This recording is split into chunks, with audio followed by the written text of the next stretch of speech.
महामारी, ये शब्द सुनकर दिमाग में कोरोना की तस्वीर बनने लगती है।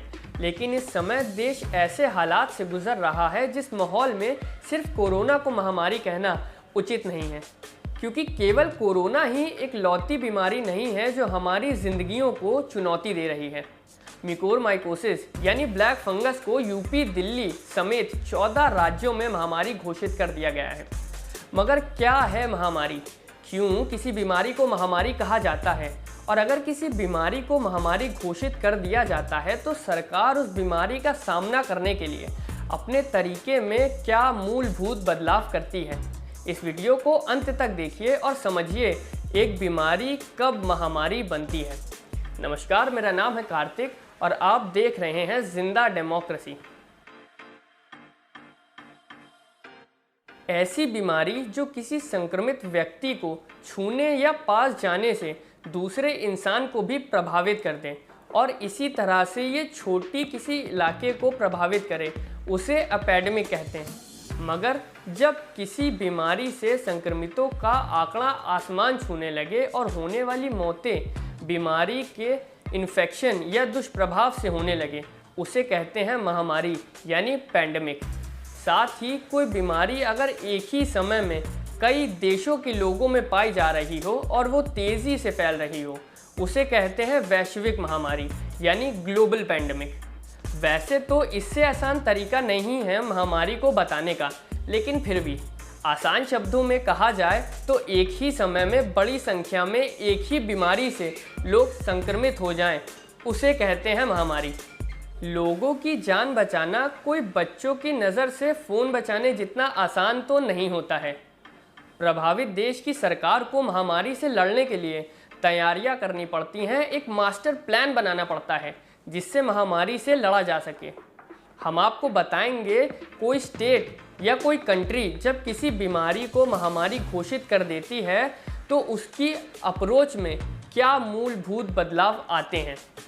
पहला, भारत के संविधान में भी महामारी के लिए कानून है। महामारी रोग अधिनियम 1897 के तहत खतरनाक बीमारियों के फैलने पर अंकुश लगाने एवं स्वास्थ्य व्यवस्था को बेहतर से बेहतर बनाने का प्रावधान है।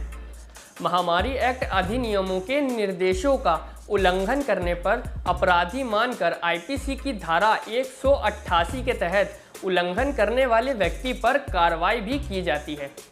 दूसरा, सरकार महामारी को नियंत्रण में करने के लिए गाइडलाइन जारी करती है जिसमें लोगों को बीमारी से बचने के नियम कानून बताए जाते हैं। दूसरा, सरकार महामारी को नियंत्रण में करने के लिए गाइडलाइन जारी करती है जिसमें लोगों को बीमारी से बचने के नियम कानून होते हैं।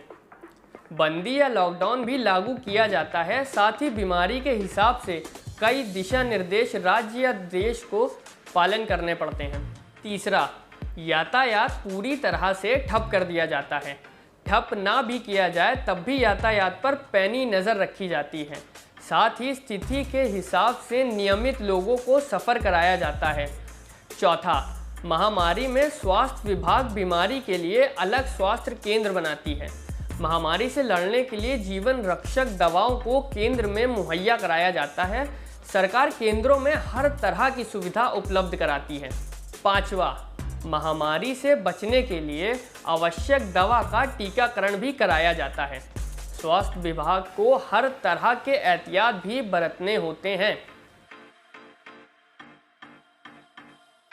महामारी की बात हो ही रही है तो देश में मौजूदा समय की भी बात कर ही लेते हैं। ब्लैक फंगस भारत के 14 राज्यों को प्रभावित कर चुका है। देश भर में अब तक 11,700 से ज़्यादा ब्लैक फंगस के मामले सामने आ चुके हैं। तेज़ी से बढ़ते मामलों के चलते देश में एंटी फंगल इंजेक्शंस की भी भारी कमी है। इंजेक्शंस की कमी को पूरा करने के लिए केंद्र सरकार विदेशों से जल्द मदद लेने का प्रयास कर रही है। इस सब के बीच ब्लैक फंगस को लोग नई बीमारी समझ रहे हैं, लेकिन इतिहास के पन्नों को पलटा जाए तो ब्लैक फंगस नई बीमारी नहीं बल्कि बहुत पुरानी बीमारी है। ब्लैक फंगस का सबसे पहला मामला सन 1885 में जर्मनी की एक पैल्टॉफ नामक पैथोलॉजी में देखा गया था। इस मामले के बाद 1943 में अमेरिका की आर डी बेकर नामक पैथोलॉजी ने इस ब्लैक फंगस को म्यूकोरमाइकोसिस नाम दिया। कैमरे के पीछे है समर्थ और आप देख रहे हैं जिंदा डेमोक्रेसी। धन्यवाद।